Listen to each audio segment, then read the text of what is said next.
এর আগে আমাদের বাড়ি ছিল মহাকালগুড়ি বলে একটা গ্রামে, এখান থেকে প্রায় 2 কিলোমিটার দূরে।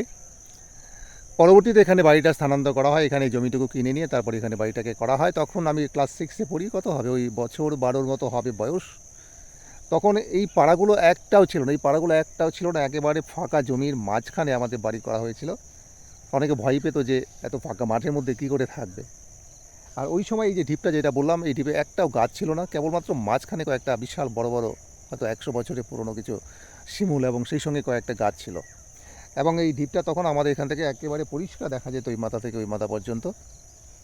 একটা দারুণ আমার কাছে এটা উৎসাহের বিষয় ছিল যে এটা কী কেন হয়েছিল।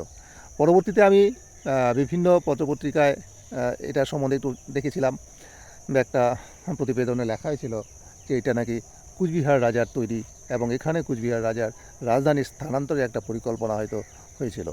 আর এই যে যেটা ঢিপ বা বড় আল বলছি, এটাকে অ্যাকচুয়ালি তখনকার দিনে বলা হতো গড়, অর্থাৎ প্রাচীর, মাঝখানে রাজধানী বা রাজপ্রাসাদ তৈরি হতো এবং তার চারপাশে এটা ছিল তাদের প্রাচীর।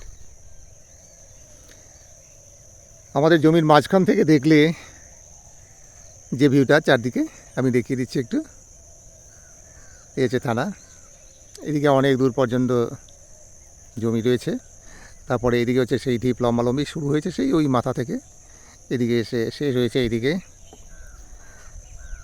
আর এদিকে হচ্ছে পাড়া, আর এই যে জঙ্গলটা তার ওই পাড়ে হচ্ছে আমাদের বাড়ি।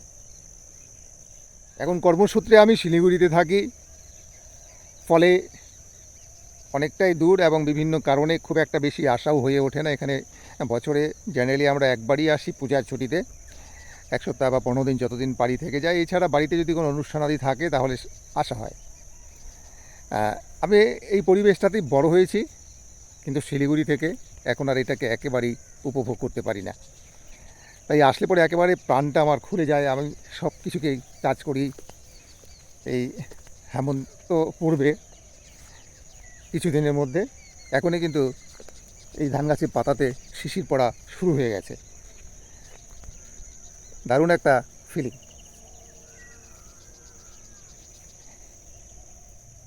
হেমন্ত যদিও পড়েনি, আর 2-1 দিন পরেই হেমন্ত পড়ে যাবে, কিন্তু তার আগে কিন্তু একেবারে ঘাসের আগায় যে শিশিরের বিন্দু সেটা দেখা যাচ্ছে। প্রত্যেকটা ধান গাছের পাতায় পাতায় কিন্তু শিশির পড়া শুরু হয়ে গেছে, দারুণ একটা ফিলিং, যেটাতে শুধু কবিরা অনুপ্রাণিত হন না, আপামর জনসাধারণ সবাই কিন্তু এই ধানের আগায় শিশির এটাতে ভীষণভাবে অনুপ্রাণিত, একেবারে ছোটোবেলা থেকে বৃদ্ধ বয়স পর্যন্ত। শিশিরগুলো দেখা যাচ্ছে কি না বুঝতে পারছি না, খালি চোখে চিকচিক করছে দেখতে পাচ্ছি আমি।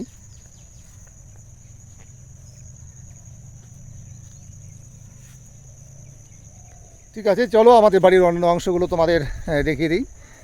ধান ক্ষেতের থেকে এখন বাড়ি দিকে যাই।